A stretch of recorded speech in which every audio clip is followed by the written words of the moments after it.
विद्यार्थी मित्रांनो, आपण या ठिकाणी बोर्डाचा मार्च 2025 गणित भाग 1 ची प्रश्नपत्रिका सोडवत आहोत. यामध्ये प्रश्न 1 ए पूर्ण ए आणि बी पूर्ण झाला, 2 ए पूर्ण झाला. आपण 2 बी प्रश्न सोडवत आहोत. पुढील कोणतेही 4 उपप्रश्न सोडवा. आपल्याला हे उपप्रश्न सोडवायचे आहेत. तुम्हाला 5 पैकी 4 कोणते सोडवायचे आहेत.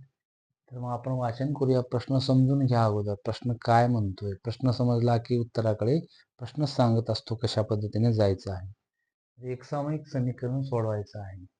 आपल्याला काय दिले पहा आता. हे एक सामायिक समीकरण आपण वाचन करूया. x अधिक y बरोबर 3 आणि 3x वजा 2y बरोबर 4. आता एक सामायिक समीकरण सोडवण्याच्या आपल्याला पद्धती 4 आहेत. कोणतीही सोपी पद्धत आपण वापरू शकतो. जसं की सरगुणक समान करून सोडवणे, त्यांना पण आपण अभ्यासलेले आहे. त्यानंतर चलपदाचं रूपांतर करणे, क्रॅमर्स रूलने सोडवणे, आलेख पद्धतीने सोडवणे. तर आपण रूपांतर करून सोडवूया, म्हणजे चटमनी कमी वेळात आपल्याला उत्तर मिळेल. आणि मग काय करूया, दिलेल्या समीकरणाला आपण नंबर देऊया. हा 1 नंबर आणि हा आता रूपांतर करून नंबर देऊया, चालतं. बघा, तर आता इथे x अधिक y रूपांतर कोणाला करता, x ला करा किंवा y ला करा, तुमच्या मनावर कोणते. आपण ठीक आहे, x ची किंमत काढूया. आणि म्हणून x बरोबर 3. हा y धन आहे तर तो इकडे जाऊन ऋण झाला. आता ही किंमत आपण नंबर देऊया. 1 नंबर हा आणि हा 2 नंबर. समीकरण 2 मध्ये ठेवूया. x बरोबर 3 वजा y ही किंमत समीकरण 2 मध्ये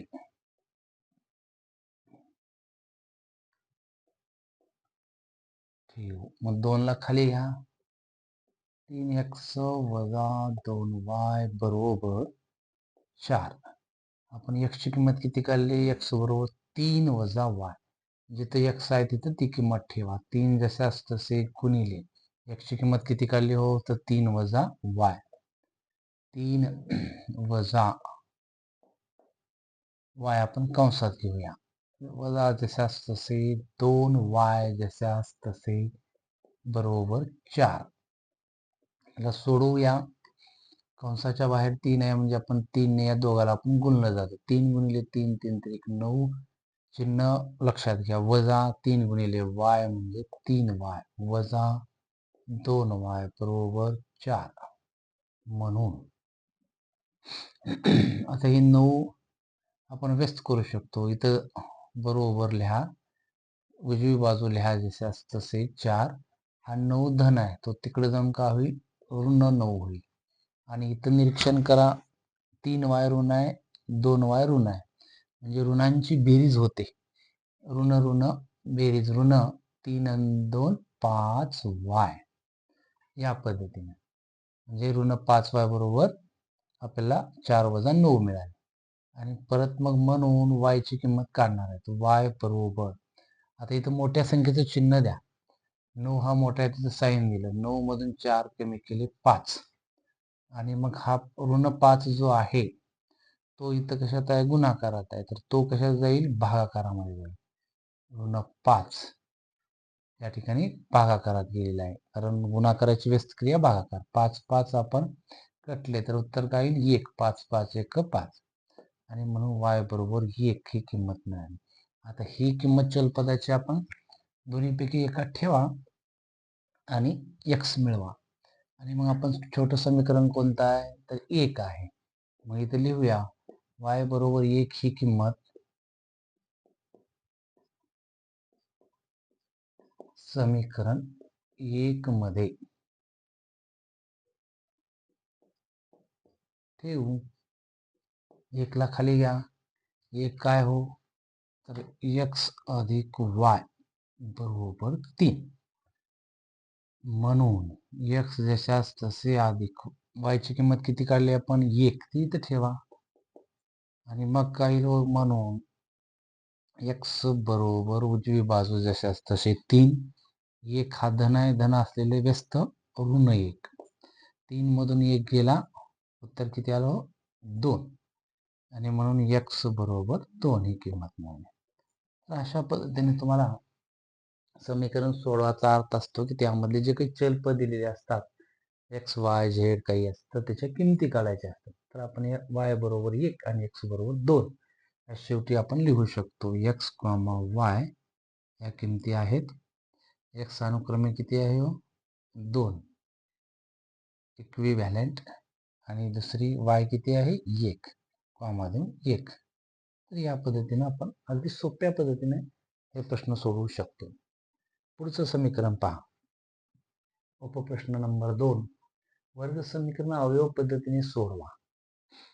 काय आपल्याला हे लक्षात ठेवा, वर्ग समीकरण सोडवायचे पद्धत कोणती सांगितली? अवयव. आता समीकरण काय दिले बघा, प्रश्नानं काय दिले? यम वर्ग अधिक 14m अधिक 13 बरोबर 0. आणि मग यामध्ये आपल्याला अगोदर अवयव पद्धतीने सोडवत असताना काय केलं जातं, तर सामान्य रूप वर्ग समीकरणात ते लिहिणं आवश्यक आहे. कारण सामान्य रूपाशी तुलना आवश्यक आहे.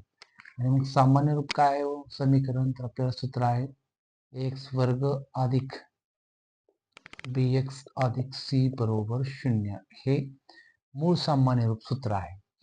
मग या ठिकाणी तुलना करूया आपण. ये किती आहे वर्गीय सहगुण इथं काही नाही म्हणजे 1. या एबीसी या वास्तव संख्येत म्हणजेच या ठिकाणी चलपदाचे सहगुणक असतात. बी किती आहे? बी म्हणजेच या ठिकाणी 14 आणि सी म्हणजे स्थिर पद ते किती आहे? 13. तर आपण या पद्धतीमध्ये ए आणि सी या स्थिर पदाचा गुणाकार करतो, ए आणि सी चा. आणि मग ए किती आहे? 1 गुणिले सी ची किंमत ही 13. 13 गुणिले 1 काय झालं? 13. आणि 13चे अवयव पाडायचे. 13 कुण्या कुण्या पाड्यात आहे तर बघा, 13 गुणिले 1 13 1 13. 13 हा एकाच पाड्यात येतोय. आणि म्हणून आपण हे अवयव मधल्या पदाकडे पाहून, मधलं पद काय आहे या ठिकाणी? 14m. ते पण इथं आपण लिहू शकतो 14m. तर यांचा गुणाकार आपण केला 13 गुणिले 1 13 1 13. परंतु त्याचं चिन्ह पण विचारात घेऊ. मधलं पद काय आहे? धन आहे. धन 14m. शेवटचं पद पण धन आलेलं आहे, धन 13. आणि मग या ठिकाणी आपण काय करतो, हे अवयव यांचा गुणाकार केला तर शेवटचं पद मिळालं आणि यांची बेरीज किंवा वजाबाकी करून आपल्याला मधलं पद मिळालं पाहिजे. मग 14 हे मधलं पद आहे. मग 13 अधिक 1 14 होतात आणि म्हणून 13 अधिक 1 इथं यम हे चलपद आहे म्हणून आपण यम न गुणतो. काय येईल? 13m अधिक 1m म्हणजे 14m, धन 14m मिळालेले आहेत. चिन्हाचा विचार करणं आवश्यक आहे. आणि मग आपण सोडू यायला. पहिलं पद जसं असतं तसे यम वर्ग अधिकला अधिक 14m च्या ठिकाणी आपण काय करणार आहोत, या ठिकाणी 13m अधिक 1m 13m अधिक 1m अधिक शेवटचं पद जसं असतं तसे 13 बरोबर उजवी बाजू जसं असतं तसे. आता इथं 3 पद होते, आता 4 झाले आणि 4 मध्ये आपण काय करणार आहोत, सामायिक काढणार आहोत. मग सामायिक कुणाला काढायचं? जे दोन्हीकडे समान आहे. इथे गट तयार केले, या दोघांची या दोघांची. या दोघांमध्ये कोण समान आहे हो? तर यम समान आहे. मग त्याला बाहेर काढलं. यम न बाहेर काढून यम न आता इथं कॉमन काढणे किंवा सामायिक काढणे म्हणजे एकाच वेळी या ठिकाणी 2 क्रिया होतात. 2 कोणत्या होतात? जे सारखं पद आहे त्यानं गुणाकार आणि भागाकार एकाच वेळी क्रिया केली जाते या कंसामध्ये. आणि मग आपण हे काय यम वर्ग अधिक 13m जशास तसे लिहू आणि एकाच वेळी या क्रिया करूया. एकाच वेळी कोणत्या? सारखं पद कंसाच्या बाहेर आणि त्या सारख्या पदाने आपण भागाकार करणार आहोत. एकाच वेळी गुणणे आणि भागणे. अधिक परत इथं आता यम हे सारखं पद नाही आणि म्हणून काय करावं लागेल, संख्या लहान संख्या कोणत्या? 1 आणि 13 मध्ये 1 आपण कॉमन काढू शकतो आणि राहिलेले जशास तसे हे पद आपण लिहू शकतो. कॉमन काढणे म्हणजे एकाच वेळी गुणणे आणि भागणे. इथं यम 13 आणि 1 मध्ये कॉमन 1 काढला आणि भागलं पण इथं गुणलं 1 न भागलं 1 न. एकाच वेळी क्रिया ही केली जाते. उजवी बाजू जशास तसे. आता हे यम कंसाच्या बाहेर जशास तसे. आता हा भागाकार करूया. प्रत्यक्षामध्ये हा यम कटला. या 2 यम मधला 1 गेला, 1 यम राहिला. राहिलेला भागाकार कंसात लिहूया.